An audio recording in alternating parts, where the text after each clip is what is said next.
keď sme s Norom vstúpili do Ebenu, to bolo pred 4 rokmi, bolo tesne po covide a bolo to z našej strany také naozaj racionálne rozhodnutie. Vedeli sme, že to je správne, že sami v tomto svete moc toho nezvládneme a nebolo to nejaké emocionálne rozhodnutie, že by sme to tak úplne cítili, že toto je náš domov alebo naša rodina. A na začiatku sa často stávalo, že keď sme napríklad išli na Agape, tak to bolo naozaj také ťažké, že sme sa tam tak cítili cudzo alebo tak nepríjemne. Vybavujem si aj také situácie, keď deti po sérii chorôb konečne boli zdravé a prišiel termín Open Ebenu a ja som v takom strachu rozlišovala, že teda či je to vôbec dobrý nápad tam ísť, že či nám zase neochorejú. Ťažko býva aj teraz niekedy, keď sa s Norkom nevieme dohodnúť ohľadom nášho fungovania v Ebene. Že on niečo vníma úplne inak, ako ja vnímam a vnímame takú nejednotu medzi nami, že sa nevieme tak zladiť. Určite aj vy máte také ťažké chvíle v Ebene. Je veľa takých objektívnych príčin dookola, čo sa deje. Riešite bývanie, alebo ste proste fyzicky ďaleko z Lamača. Ste po nejakej chorobe, alebo vám zomrel rodič starnúci. A môže to byť aj niečo, čo vás ruší priamo v Ebene.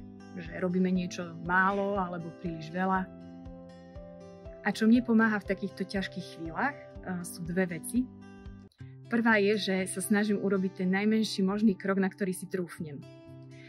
Niekedy je to naozaj len modlitba alebo nejaké slovo, SMS-ka niekomu. Niekedy zase to môže byť účasť na nejakej akcii alebo nejaký skutok spoločenstvu. Čiže naozaj to, čo tak vnímam, že vtedy som schopná urobiť v tej ťažkej chvíli, tak to sa snažím spraviť. Veľkou inšpiráciou mi je v tomto svätý otec František, keď bol v Šaštine u nás na návšteve. Dal nám za príklad Pannu Máriu a povedal, že keď ona sa dozvedela, že počala z Ducha Svätého, tak sa vydala za Alžbetou. Neostala pasívna, ale išla ďalej. A druhá vec, ktorá mi pomáha, je sa pozrieť na motívy môjho srdca. Častokrát, keď niečo nechcem spraviť, alebo naopak chcem spraviť, mám takú nesprávnu motiváciu. Niekedy sa nechám riadiť hnevom, alebo predsudkami, alebo nejakou kritikou, inokedy takou poriadnou sebaľútosťou.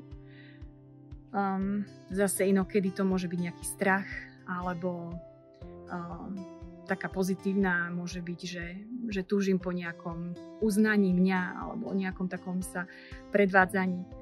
A naozaj v tom srdci mám také rôzne motívy a vždy si tak musím pripomenúť, že prečo to robím, že chcem to robiť z lásky. Z lásky k Ježišovi, z lásky k spoločenstvu. Tak teda malý krok z lásky. Čaute.